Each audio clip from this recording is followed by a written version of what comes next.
Welcome to Alliance Insights, a product of the Risk and Insurance Alliance's Research Academy. My name is Lisa Gardner, and I'm pleased to host this recording. Today's session is about how to influence people so that they voluntarily choose to change, and features Dr. Benjamin Dunford, professor of management at the Mitch Daniels School of Business at Purdue University. Ben is the founder of Avelka LLC, a management consulting company. As an educator, consultant, and researcher, Professor Dunford is an expert on strategy development and implementation, change management, leadership, negotiation, interpersonal relationships, and team dynamics. Professor Dunford has consulted with firms in the U.S. and abroad in a variety of industries, including healthcare, professional sports, agriculture, government, financial services, media, hospitality, manufacturing, and telecommunications. Welcome, Ben. Thank you so much, Lisa. Thanks to everybody at the Alliance for the opportunity. I'm delighted to be with you all. I'm guessing that many of you will be joining asynchronously at some later time, at some later place. But for those of you who are joining live, welcome. I'm coming to you from West Lafayette, Indiana, the campus of Purdue University, and it's just a thrill for me to be able to share some things about change, about leading change. I want to begin by asking you what this is. Can you guess what that is? It's not chicken, it's not fish, it's not cauliflower. It's something called sweetbreads. Now, before I said it's sweetbreads, or before I say what sweetbreads are, would you like to eat that? If I were in a room with you, I would ask for a show of hands, and I would probably get a fair number of hands. Well, if you knew that sweetbreads were the pancreas of an animal or the thymus of an animal, then would you like to eat it? I'd probably see fewer hands in the room. I'd like to introduce sweetbreads as a metaphor for understanding change and the leadership of change. Sweetbreads are highly nutritious. They're high in protein, they're high in iron, a number of vitamins. Of course, some people wouldn't eat those things for religious reasons or because they're vegetarian or vegan, but it's a metaphor for things that are good for you, that are needed, but you may be resistant to. Okay? So the purpose of our webinar today is to talk about how to influence people to do things that they may be resistant to doing. In fact, not just how to influence people to do things, but to influence people to choose to do so voluntarily. If change management were as easy as just telling people what to do, then you'd be better off spending this hour just doing your work or doing something fun. It's influencing voluntary change that's the hard thing. So I'd like to frame this question up for you today. What are the figurative sweetbreads that you are trying to influence others to eat? What are the figurative sweetbreads that you yourself are trying to eat? Are you trying to get more exercise, more sleep? Are you trying to facilitate a planned change in your business? Are you trying to influence a team to adopt a certain technology or a new way of doing things or to change a culture? I hope so. I hope that's why you're joining today. And I invite you to use this presentation as a workshop. In fact, I've organized the slides in workbook format. I'll make the slides available to you if you'd like to download them and make notes in them as if we were together in some kind of conference room. So the first task for today, for those of you who'd like to make this a workbook, is for you to jot down a few changes that you, your organization, your team, it could be any group or individual, needs to make, but may be resistant to making, right? It may be that you think the sweetbreads look really good and might even try them until you find out just what they are. It may be it may be that your team knows exactly that they need to embrace some kind of new initiative, but they're just having a hard time doing it. Okay, I'd like you to take a moment, pause the broadcast now, and write down at least one change that is either difficult to make or you're being resistant or you're facing resistance. All right, now the good news is that a lot of smart people over many, many years, decades, even centuries, have been wrestling with this question: how to influence people to do things that they are resistant to doing. So it's my pleasure to bring to you the very best thinking on this topic and try to do so concisely and practically. Now, I want to take you back to Iowa City, Iowa in the 1940s, the early 1940s. This is World War II.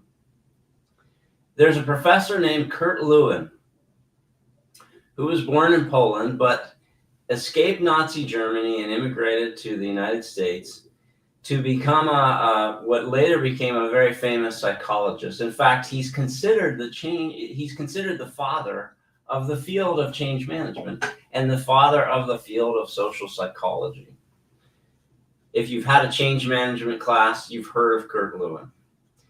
So Kurt Lewin was, at this particular time in his career, designing some of his studies to create theory about how to influence people to change, how to influence people to voluntarily choose to change.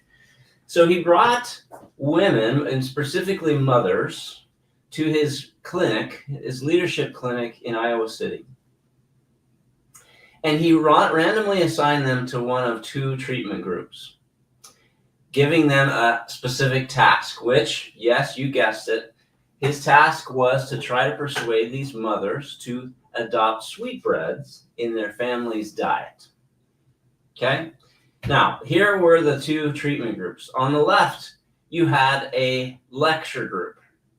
So in this treatment group, the moms who were randomly assigned here sat in rows in a classroom, and a professional dietitian stood and gave a very polished, fact-based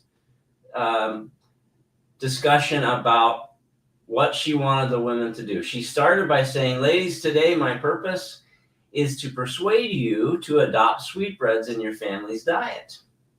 And here's why."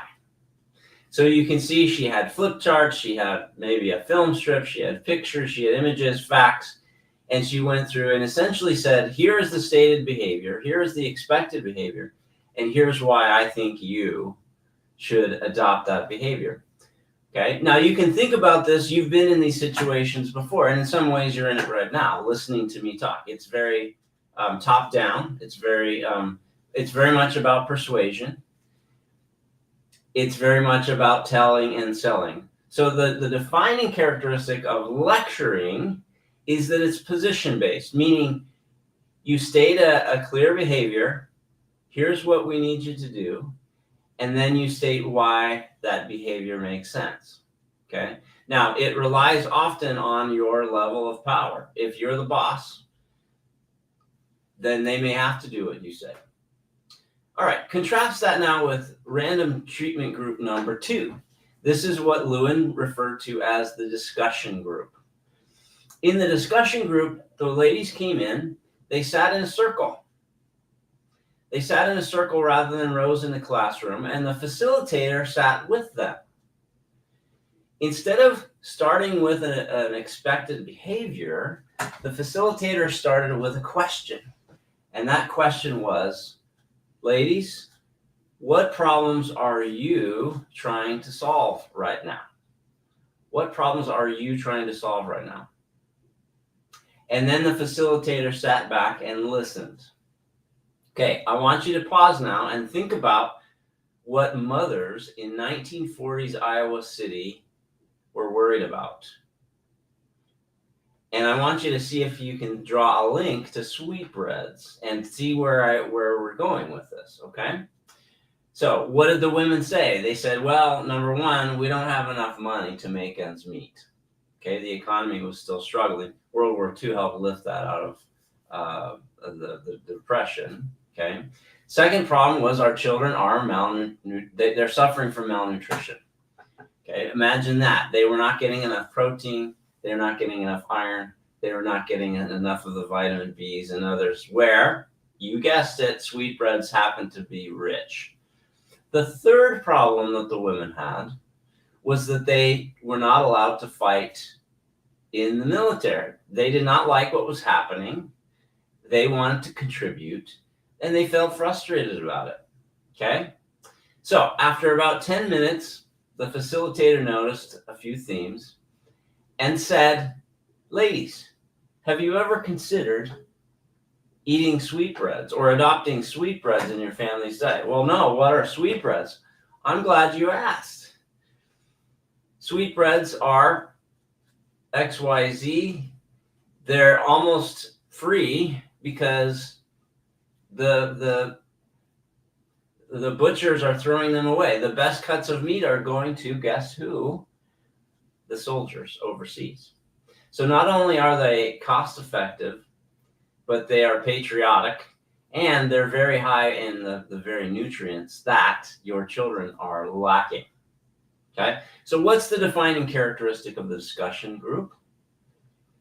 Well, instead of being position-based, we are interest-based. We are leading with problems, not my problems, yours. Ladies, what are the problems you are trying to solve? Okay, so instead of being a very top-down endeavor, it's a bottom-up endeavor. It's very active. It's proactive, in fact, involving choice.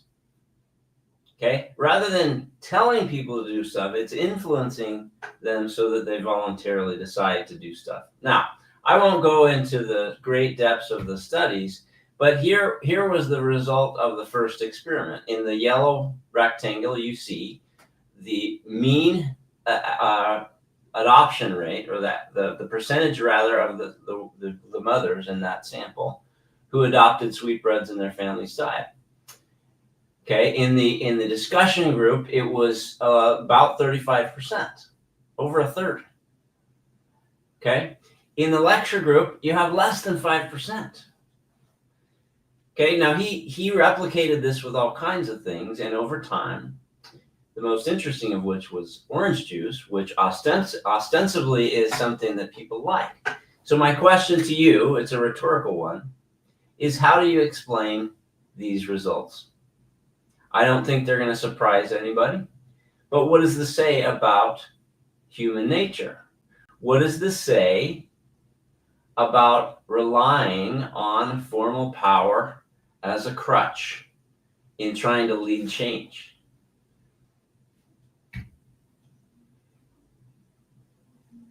I think you know the answer to this. I think you know it and have probably known it for a long time. Human beings are agents, not objects. When we treat people as agents to act rather than objects to be acted upon, they are less likely to be resistant to change. Okay? People are the ones that decide how much influence their boss or their parent or their teacher or their neighbor or their coworker have over them. They are agents to act. So when we begin to treat people as agents, setting aside formal power, formal authority, this begins to unlock the power of change. This begins to influence people to voluntarily choose to change. Now, there are times when we really do need to fire off directives. There are times when the lecture method is the right approach. Okay? Clearly. But those are few and far between, I would venture to say. So, what have you seen in your career in relation to change management? Have you seen a lot of regression to the status quo? Have you seen a lot of change fatigue? Have you seen a culture of cynicism? I have. I have for sure. I think we all have. Why? We can't possibly do everything. We can't possibly keep up with every change in the world that comes down the pike. And if we don't implement change very well, people will just wait till the next thing. Okay? So, task number 2 in your workbook, to examine yourself. Examine the methods being used in your organization.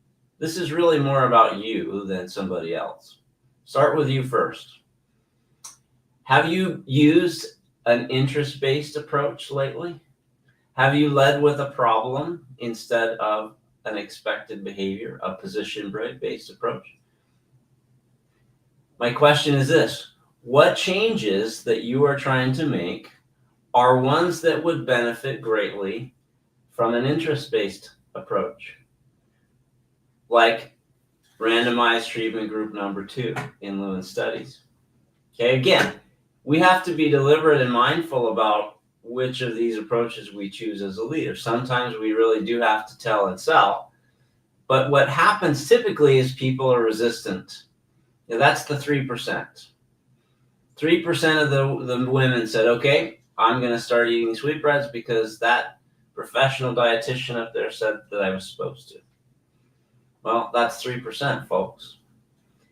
We are agents to act, not objects to be acted upon. So take a moment, if you would, and just think about changes that would benefit from an interest-based or a problem-solving approach.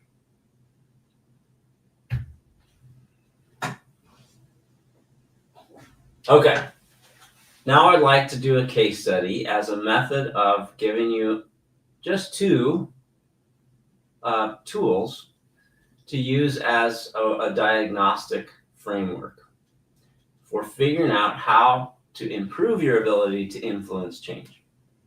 We are going to start at the macro level, and then towards the end of the hour are going to take this to a micro level.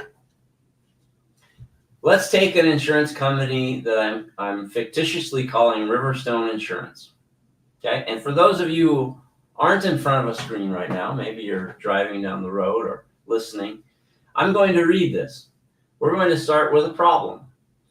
Okay, for years, Riverstone Insurance prided itself on thoroughness, but behind the scenes, slow claim settlements frustrated policyholders, multiple approval layers created backlogs, and operational costs kept climbing. Does that sound familiar? Manual reviews consumed hours of skilled employees' time, leaving less room for real analysis or customer care. Okay, they're stuck in the weeds. Customers are starting to move faster, delivering decisions competitors are moving faster, being able to deliver things in days while Riverstone was still taking weeks. Okay? Can't keep up if you're stuck in old ways of doing things. So market share at Riverstone dropped 21% over the past 4 years.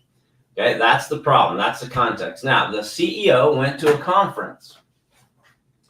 The CEO goes to a conference and learns about something called lean.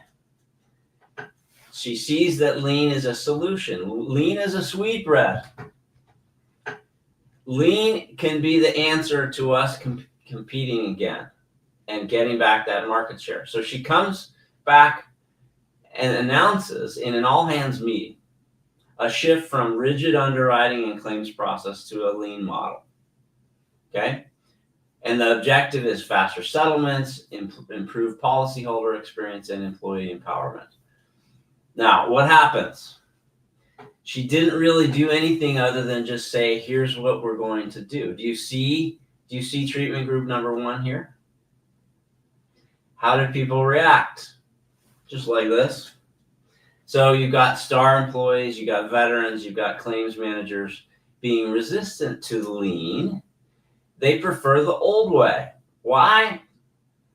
Well, that's what got us here. That's what got us the recognition and where we are. Old processes are safer. They're more accurate. Okay. Now here's some more context for you to diagnose this.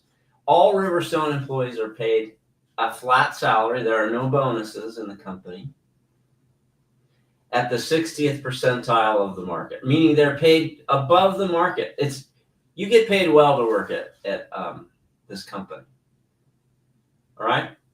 Now, after 1 year, a lot of blood, sweat, and tears, and consultants that were brought in to try to answer questions about lean and essentially get it moving, almost the whole company resisted and stuck with the old process. Okay, there's resistance, there's passive non-compliance, passive aggression even, and widespread skepticism, even a cynicism. Lean stalled, and the CEO is wondering what happens. Now, I'm going to ask you, rhetorically, have you ever seen this happen?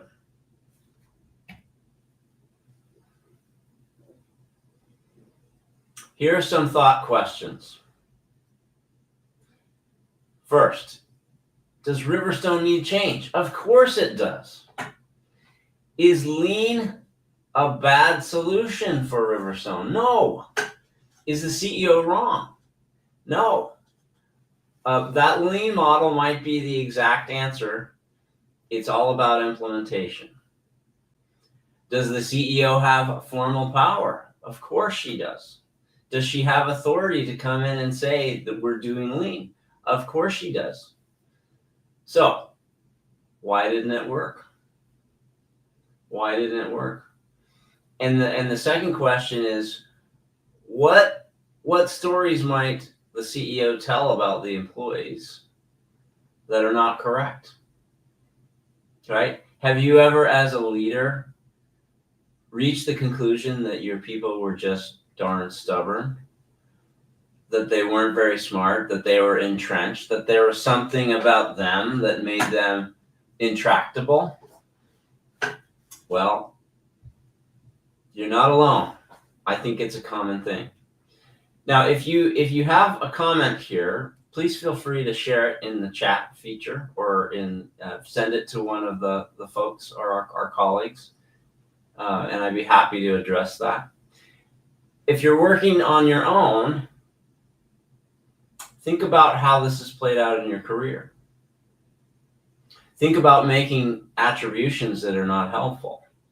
Oh, these people are just too resistant to change. We can't get any change done around here. Well, if you start peeling the layers of the onion back, you recognize that there's more to it. It's not just about the people. It's about their incentives. It's about the culture. It's about what's rewarded. It's about how the announcement was given. If you do nothing more than just throw things over the wall, you shouldn't be surprised that that's not enough to overcome the incentives, the culture, the motivation, 10 or 15 or 20 years plus of inertia. That's why we're here today. If it were as easy as just making an announcement in an all-hands meeting, no reason for us to be here today. Okay, so with that backdrop, let me ask this. Let's say you're driving down the road, about to turn over to the right on this bend here. You're driving in your car, and in front of you, you see a child dart in front of your car. What is your first reaction? And be careful here. I'm phrasing the question very carefully. I'm not asking you what is your first behavior. I'm asking you, what is your first reaction? Now, you would say, probably, and most people would say, that your first reaction is to slam on the brakes. And of course, I would say that that's probably one of your initial behavioral reactions. But I would argue that you're doing a couple things before that. Okay? The first thing you would do is take your foot off of the gas pedal. The second thing, that's the first behavior. The second behavior would be you put it on the brakes. But there's something that happens before you take your foot off the brake. That happens either in your head or in your affect, in your heart. So it's an affective or a cognitive reaction that this is not good. Okay? So something in your brain happens first and then it travels to your foot. Now, why did I just take a minute and a half to describe all that? Well, we're going to go back to Professor Lewin and his genius studies from the 1940s. From those sweetbread studies that we spent a few minutes on, he organized and coined a world famous three-step process model of change management. Every contemporary change management model in the world today has some connection, either direct or indirect, to Lewin. Now, that's a bold statement, but I just challenge you to find a change model today that doesn't have Lewin's fingerprints on it in some shape or form. Okay, here it is. And this may be a review for some of you. Lewin observed that change happens in three fundamental steps. The first is to unfreeze your perception of the status quo. Okay? In physics, he had training in physics. Lewin thought about behavior as a vector. Do you remember your physics classes from years ago? What is a vector? It's something that has a magnitude and a direction. Your behavior represents a vector. When you're driving down the street, that is a vector. You're going in a certain direction and in a speed, correct? Okay, so Lewin's argument here is that you have to change your perception of that current vector. We have to say our old processes for processing claims are not good anymore. We have to unfreeze them. The word unfreeze implies that things are pretty stationary. Things become kind of, there's a certain momentum. There's a certain way we do things, and it's frozen. It's hard to get them unfrozen, right? So Lewin is essentially saying that without any sort of pain, there is no change. There's no unfreezing. Unless a very potential negative thing is about to happen and you perceive it, like a kid darting out in front of you, you're not going to change. All right? So that's critical step number one. Critical step number two is actually changing the behavior. You have to move your foot from the gas pedal to the brake pedal and apply pressure and maybe even turn the steering wheel. Okay, in an organization, it is, okay, we need to change, we need to figure out what lean is. We need to embrace it. We need to stop doing the slow, methodical processes that brought us really high quality, but now are putting us at a snail's pace and getting us 21% loss in market share. Okay, so it's the actual behavior change. Now, is that all finished? Are we done with change? No. No, in fact, we have to refreeze the new change. We have to build it into our current culture, our patterns of behavior. All right, now, more contemporary scholars have quibbled a bit with Lewin's wording, and I have to say I agree with them. Change is so frequent that we can never rely on a change to stick for too long, right? What's the life cycle of any given change? It might be a matter of years or months.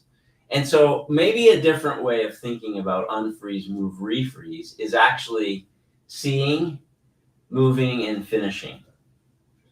We want to be able to see the need for the status quo not being appropriate. We need to move our behavior, and then we need to refreeze it until it's time to change again. So whether it's unfreeze, move, or refreeze, or C, move, finish, it's up to you.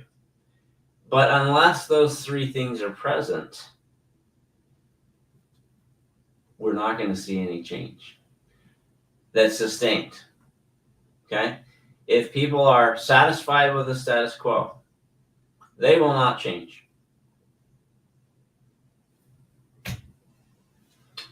All right, let me give you one more model, and then I've got a task for you. Michael Beer from Harvard, fantastic scholar, took Lewin and he said, all right, I'm gonna get a little bit more specific about this. I'm going to talk about the cost of change versus the benefit of change. And he reasoned that when the cost of change becomes higher than the benefit of the change, that's when we get stuck. I think it's similar to this idea of unfreezing, but he gives us a little bit more specificity here. He comes up with this brilliant formula. Okay? So CP represents the probability of change. And you see in these parentheses basically the ROI on change. And that's driven by a multiplicative function. Now, what does that mean for all of you math people? How do you take a multiplicative function to zero? Any one of these terms, D, M, or P, if any one of those are zero, what do you get? You get zero in that equation. So the benefit of change then is no better than the cost of the change. Okay? That's what you get. So what are D, M, and P? Well, D is the dissatisfaction with the status quo or pain. M is the clarity of the model. There has to be a vision. We have to know what this is, right? We have to understand what's ahead. And then P is the process. There has to be a process for getting there, right? We might be really good at communicating a vision, really good at creating pain, or maybe the pain is just built in. But we have no idea how to do that. Now, the good news is that there are a lot of process models that we can use that are tried and true. Okay?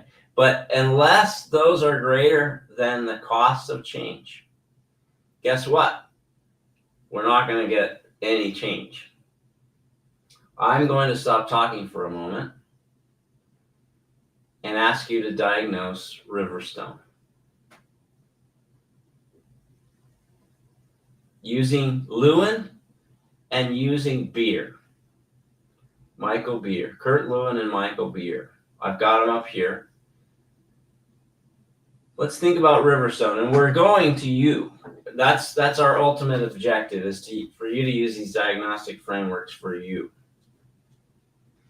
But as a warm-up, let's think about Riverstone, okay? CEO gets up. She's been to a conference. I got the perfect solution, guys. Here's how we're going to get that 21% market share back. It's lean. Here it is. Go do it. Goodbye. Have a nice day. What's wrong here, according to Lewin? The status quo is just fine, right? I mean, we're down 20%, but we're 21% market share, but we're still doing okay. My base pay is the same. My base pay is the same. Things are still good. I don't know if the market share is down because of our processes or because of something else. There's no clarity there, right? So what am I going to do? I'm probably going to stick with the status quo, unless my CEO starts making life pretty miserable, right? If the CEO is now bringing in and leveraging her power to make things unpleasant for us, then I might change. I might even change my behavior. I might even start to use lean. But then what happens? Well, there's the status quo power and the fade out problem when our behavior kind of falls back to where it always was. So when we rely on top-down approaches, when we rely on formal power and issue directives, this often sets us up for a regression to the mean problem. It sets us up for a refreezing problem. I've seen it time and time again in many organizations, in many industries. Okay? We often talk about moving fast. We tell people we need to move faster. Okay? And that's true, but there's a good way to move fast and there's a bad way to move fast. It's faster to tell people what to do, but it's slower in generating any results. So when we talk about moving fast, what we need to be doing is thinking about outcomes. The quickest way to a positive outcome, or the quickest way to change, is an interest-based approach. It's by asking people for input, taking the time, doing it the right way, understanding what the barriers are, removing the barriers. Unfortunately for our fearless CEO, it took her a year to learn that. That was a year wasted.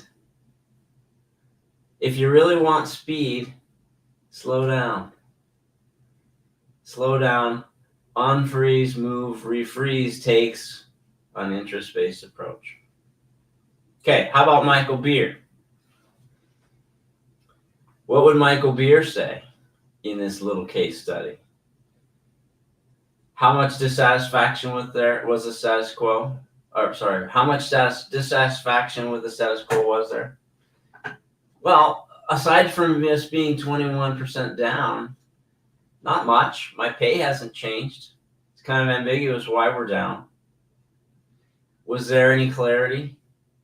Did everybody buy in? Was there any process to the change? No, it was just an announcement in a meeting. Bring in a couple consultants to answer your questions about lean, maybe teach some classes on lean. That's not a process for change. Okay, a process for change would go in, would analyze the incentives of the company, would analyze the culture of the company, would analyze the structure or management systems, things like performance appraisals, things like expectations, communication issues. There's a whole host of things. Okay, you have to go in, you have to align all that with the change. That's why probably Riverstone failed in its desire to get back that market share. All right, now with that backdrop, your invitation right now is to pause and think about why your change has been hindered. Remember in our first couple slides, we were talking about your sweetbreads. These could be your own sweetbreads. You're trying to sleep better. You're trying to change a bad habit. This could be individual level. It could be at the team level. I'm framing this in the insurance industry for your team or your organization. Okay? Think about that thing you wrote down. These are the things that we want to try to do. These are the changes we need to make, but people are having a hard time making, or they may even be resistant to making them. Go back to our friends, Lewin and Beer. Is it an unfreezing problem? Is it a moving problem? Is it a refreezing problem? Is the cost of change much greater than the benefit from the change? Okay, and what is it then? What is it? Is it the people are okay with the status quo? Back to Lewin. Is it the clarity of model? Is it the process being absent? Quick pause, and then we'll resume. All right. So in the remaining 20 minutes or so, I want to now shift from a macro to more micro. And as we transition here, as we pivot, I want to make two fundamental observations. Okay? The first fundamental observation is to just reinforce that people are agents to act rather than objects to be acted upon. This explains why top-down approaches, telling and selling, usually creates resistance. When you tell people to eat sweetbreads, they're going to say, well, I don't want to, and I'm not going to do it. If you ask them what problems they are trying to solve, they're the agents, not objects, and you introduce sweetbreads, and they are the ones that decide to eat them or not, they're going to be more committed to it. Whether it's sweetbreads, orange juice, or any other item, right? If you tell me to drink orange juice, even though I love orange juice, I might just be stubborn enough not to do it because you told me to. Treat people as agents to act rather than objects to be acted upon. You'll notice that resistance diminishes. Okay, second fundamental theme. And this is going to be the segue to our last 20 minutes, 18 minutes now. Without pain, there is no change. Without pain, there is no change. So this brings up the principle of accountability. Accountability is one of the foundational pillars of change, of leading change, okay? Agency and accountability are at the very core of change. Now, it's difficult for people. Most leaders say and know they're not that good at it. Heck, I got room to improve at it myself. We all do, don't we? Interesting Harvard Business Review study said that 46% of high-level managers were rated badly by their peers and subordinates on holding people accountable. In my consulting experience, across many different industries, in many countries actually, one of the biggest barriers to change is a culture that lacks accountability. When some people observe that their bosses don't hold others accountable, it spreads like wildfire, and other people stop holding their people accountable, and you get a culture like that. That will kill change because it puts ice water on the status quo. Now, let me dig in, share a couple of research insights with you. My doctoral students and I did some interviews with people in all kinds of different companies. Wanted to get a cross section. Healthcare, state government, and a large multinational firm that I worked with in Tel Aviv. Okay, so even cross-cultural. In our interviews, we uncovered a couple of different themes.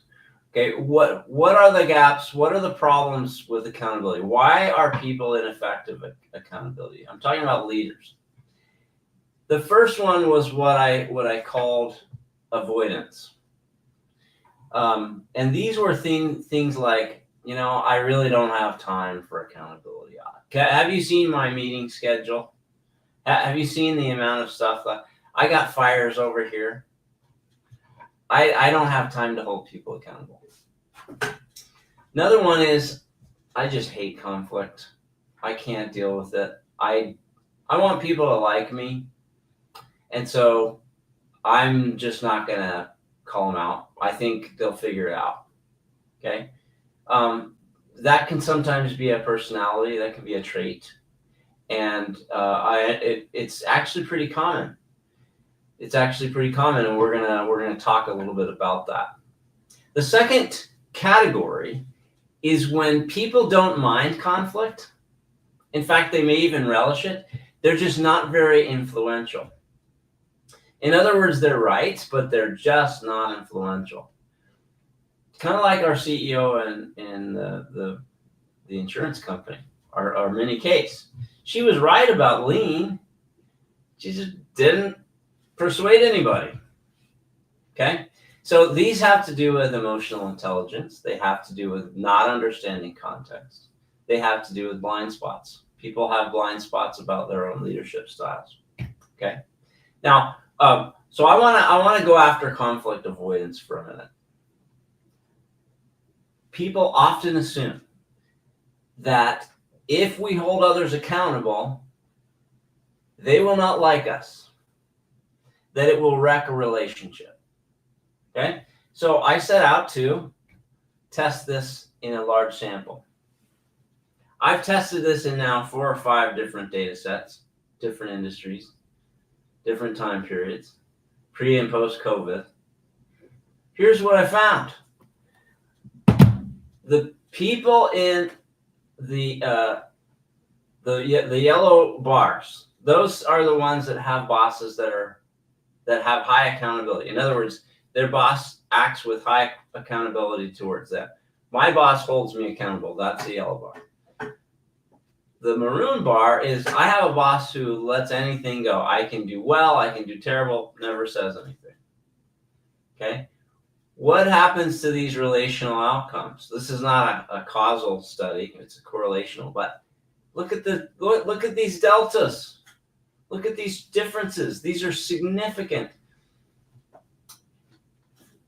I feel more supported by and I care more about people when they hold me accountable. Okay? Quick story. This is a picture of one of our buildings here at the Daniels School of Business. And years ago, when I first started teaching, I had an office there on the top floor. I was teaching an MBA class, and I had a student from a country in Asia, in East Asia. Great student, really good guy, super smart. And he handed in an exam. It was actually a paper, not an exam, that I could tell he didn't write it. He spoke good English, but it wasn't that good. I figured he didn't write it. This was before plagiarism checkers, okay, that we have now that are so easy. So I got a soft copy of his paper. I popped it into Google, and within a nanosecond found the two sites that he just copied and pasted from. So the guy plagiarized an MBA assignment about 3 weeks before he was supposed to graduate. Okay? Now, this had significant implications for him because if he doesn't graduate from Purdue, he has to pay back all of the room and board, all the tuition, all the flights to and from his city. I won't say which country it was. And not only that, he loses his promotion that he gets. So he has a lot riding on this. And I'm busy. I don't have time for messing around with plagiarism cases. I mean, I'm just going to be honest with you. I have all the incentives to just look the other way. Plus, I thought it was going to be a major fight. So long story short, I decided to give him an F. And what happened next, honestly, changed my life. It changed how I think about accountability. He sits down with me in that office on the 4th floor and starts crying first. The guy, this really successful, smart guy, says, "Professor Dunford, nobody has ever cared about me enough to hold me accountable. Nobody has ever cared about me enough to hold me accountable." What? I expected him to come loaded for bear and for us to get into even a litigation over this. He thanked me, and whenever I go visit his country, he takes me to a very expensive dinner. We became friends. So what is the relationship between accountability and love? Is it positive or negative?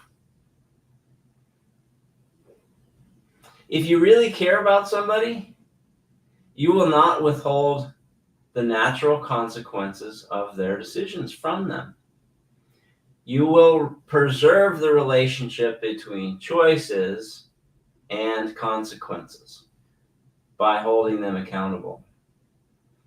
If you want great relationships, you must hold people accountable.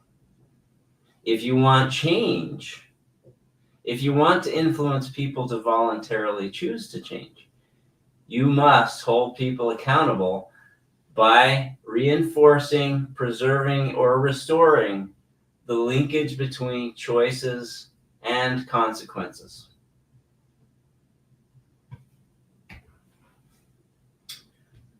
Think about it.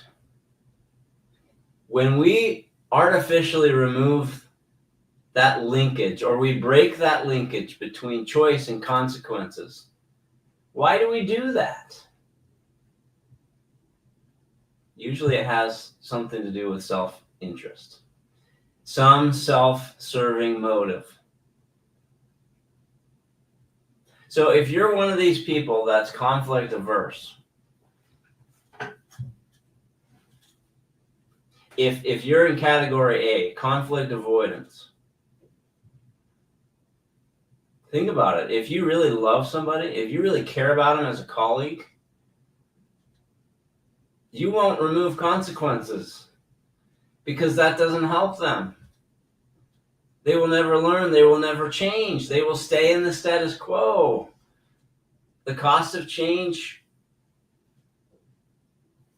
not better than the benefit of change.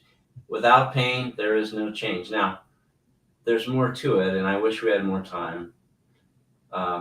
There's a lot more to say on this topic, but I just invite you to think about accountability being the mechanism that preserves the relationship between choice and consequence. Without that relationship, there will be no change. Okay, now we have 10 minutes left. I got a couple things to show you. Go back to your workbook.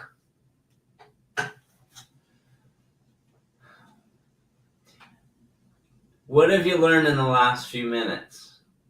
Do you fall into the avoidance bucket, or are you in the skill gaps bucket? Do you love to confront, but are you recognizing that sometimes you just put people on the defensive, or always? Or are you one of these people that relies on your formal power as a crutch? All right, write your thoughts here. Tell me, not me, why might you be less effective here? All right, so in just a few minutes, I want to give you a tool or two. And to do that, I want to introduce you to another case study. Okay, we're going to look at a boss and his subordinate. All right, and for those of you who aren't in front of a computer screen, I'm going to read this out loud. So we're going to look at one situation from the lens of the boss first and the employee second. Okay, an employee in the claims department has been with the insurance company for 2 years. The employee is highly knowledgeable and enthusiastic. The goal set last year was to reduce claim processing times by 15%. This employee, a star employee, reduced the average processing times by 18%, earning praise from clients and management. Unfortunately, he or she has been consistently late to arriving at work, 15 times in the last 6 months. All right, coworkers have begun to complain that this employee is receiving preferential treatment.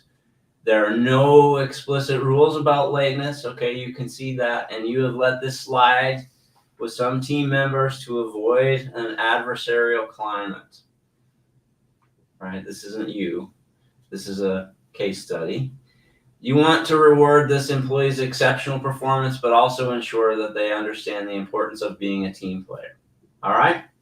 So you're about ready to have a conversation with this person, and that's your frame. Now, let's look at that conversation through the frame of the employee.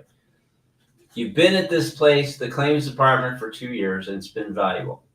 You've always and consistently exceeded your performance targets, improving claim turnaround times and earning positive feedback from clients. You exceeded the goal that you were given by 3%. You crushed it. You feel confident that you're ready for a promotion this year and looking forward to discuss it with your boss, but you're starting to hear rumors about somebody being upset about being late.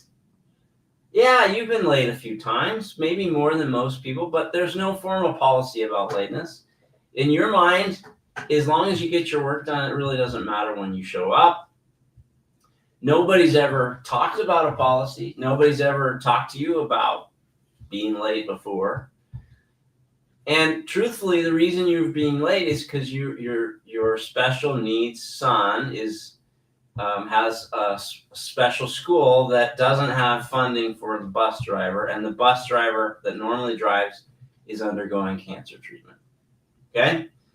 So you're taking your son to school. Now, you're starting to think, based on these rumors, you're starting to think your boss sees you as a threat. All right, is this really about being late? Or is this about something else? Is calling me out for being late is it just a way to hold me back? All right, so how would you approach this? How would you approach this? How would you help this employee unfreeze, move, and refreeze? What's the balance between the costs and the return on investment for change? How would you put that into Michael Beer's equation? And what needs unfreezing? Okay, I'm running out of time here. If we were together, we could have a 20-minute discussion on this. What needs unfreezing? Well, there's a lot going on here. And I would like to introduce to you a framework that I developed that I call the 5-step pause framework. Okay? The pause framework is essentially a guide for helping you to understand how to navigate the gap between the real and the ideal. Right? The real is things don't happen in a vacuum. There's always information that you don't have. And what you want to do is avoid a conversation when you're holding somebody accountable that's going to make them even more frozen or more resistant to change. Okay? So I put these in a mnemonic device. P stands for priority. And what I mean by that is this really important? Right? You have limited time. You got fires to put out. You got meetings. You got emails. You got deadlines. Is this one really important? Is this a hill worth dying on? Or at least going to battle on? Okay? Don't take on every problem.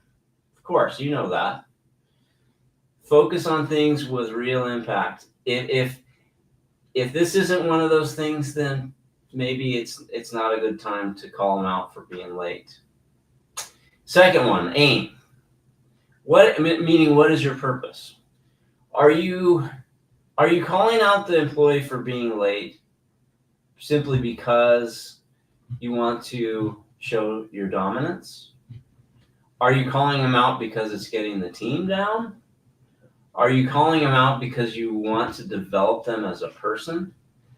If you don't understand your purpose, and if you don't articulate that to the person, they're going to be resistant.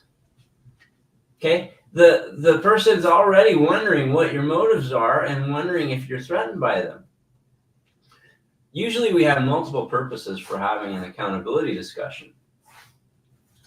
But when we get emotional, all that goes out the window and the person doesn't understand. Okay, now I'm looking at my watch. Understanding. Do they understand your motives? Do they trust you? If they don't trust you in advance, then they might have lots of stories for why you're having this conversation. S stands for standards. Are the expectations clear? In this company, there wasn't a policy about lateness. So if you hold somebody accountable for a moving target, you're going to make them more resistant. And finally, environment. Is it the right time? Is it the right place? All right. Is there something going on in their life that you don't know about? Is it the cancer of the bus driver? Is there a family crisis going on? You should know your employees well enough to understand context. Maybe you should move to a different place, meaning have a private conversation rather than doing it in front of others. Pause. Priority aim understanding standards and environment. This is a little mnemonic device to help you when you're holding people accountable to avoid resistance, defensiveness that will preserve the status quo. All right. I have time perhaps for one question. Otherwise, we will end.